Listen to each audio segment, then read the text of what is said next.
네, 이 문제를 취재한 김우순 기자와 함께 조금 더 자세한 이야기 나눠보도록 하겠습니다. 자, 김 기자, 이 캠핑카의 도심 내 불법 주차 또 무료 공영 주차장의 알박기 문제를 저희가 짚어봤는데요.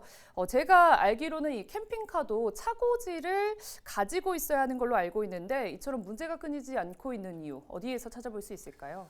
네, 맞습니다. 지난 2020년 2월에 자동차 등록법이 개정이 되면서 네. 기존 승합 자동차로 분류됐던 캠핑카나 카라반이 네. 특수 자동차, 그러니까 화물 자동차 같은 형태로 분류되기 시작했습니다.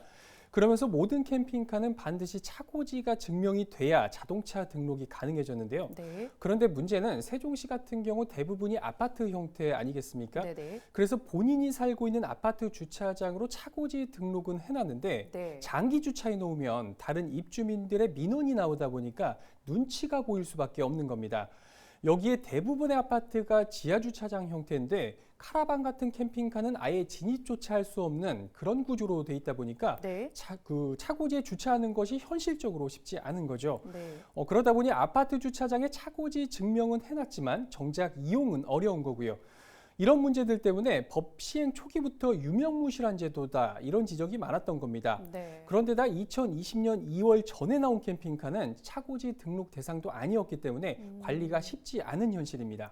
그래서 그 방안이 이제 뭐 주택가 근처나 아니면 공터, 무료로 이용되고 있는 공용 주차장에 이 차를 놓을 수밖에 없는 상황인데 단속은 어떻게 이루어지고 있는 상황인가요? 네, 단속도 쉽지만은 않습니다. 우선 무료 공영 주차장 같은 경우를 보면 네. 말 그대로 어떤 자동차 등 주차할 수 있는 곳이 공영 주차장 아니겠습니까? 네네. 그러다 보니 아무리 알박기를 해뒀다 하더라도 법적으로 정식 등록하고 또 합법적인 번호판을 달고 있는 차량이기 때문에 불법 적치물로 간주를 하고 강제 이동 조치하는 게 쉽지 않다고 합니다. 네. 때문에 주로 이동 주차 안내장을 부착하는 등의 이런 계도 활동 정도에 그치고 있고요. 또 공영 주차장이 아닌 도심 내 불법 주차 같은 경우도 보통 번화가를 벗어나서 외지 또는 한간 주택가 같은 곳에 주차를 하기 때문에 네. 시민들의 신고에 의존할 수밖에 없는데 신고가 들어와도 카라반 같은 경우를 보면 사이즈가 굉장히 크기도 하고 또 특수한 형태로 제작이 되어 있다 보니까 견인이 쉽지 않은 구조라고 합니다. 여기에 실제 견인 과정에서 소유주들의 반발도 굉장히 심하기 때문에 네. 고성이 오가는 경우도 또 적지 않고요. 네. 그러다 보니 주차 단속 담당 공무원들이 단속에 그 난색을 표하고 있는 그런 상황입니다.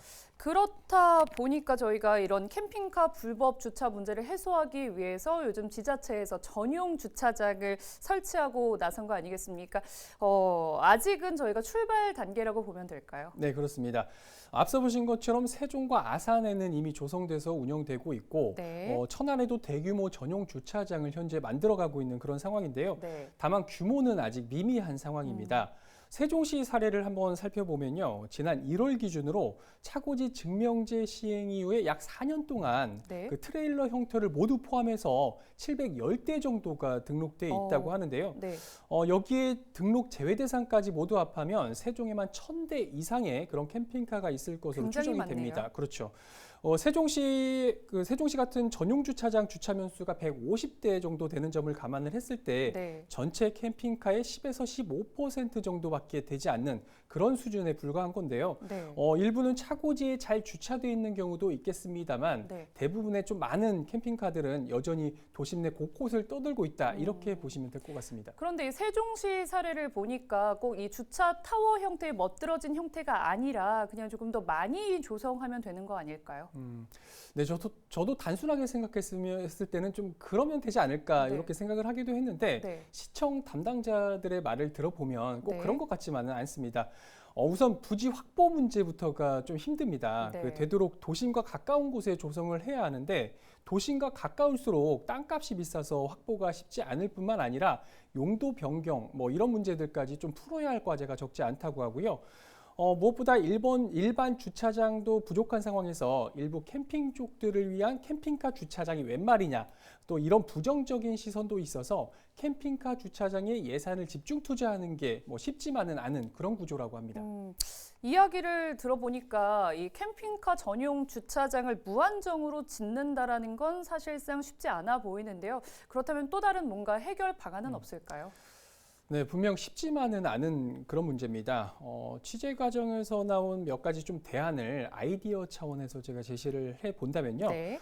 먼저 일반 공영 주차장을 조성을 기획을 할 때 네. 1층이나 뭐 일부 한쪽을 캠핑카 전용 주차 구역으로 설계할 때부터 처음부터 집어넣는 그런 방법이 고민해 볼 수 있을 것 장애인 같고요. 주차장처럼 뭐 그런 방식인 일부, 거죠. 네. 네. 아니면 뭐 주위에 요즘에 이제 보면 네. 공영 주차장에서 굉장히 좀 한가한 뭐 그런 뭐 비어 있는 뭐 그런 공영 주차장들도 간혹 볼 수가 있는데 네. 그런 주차장의 한쪽을 재활용하는 방안 뭐 이런 방안도 좀 있을 겁니다.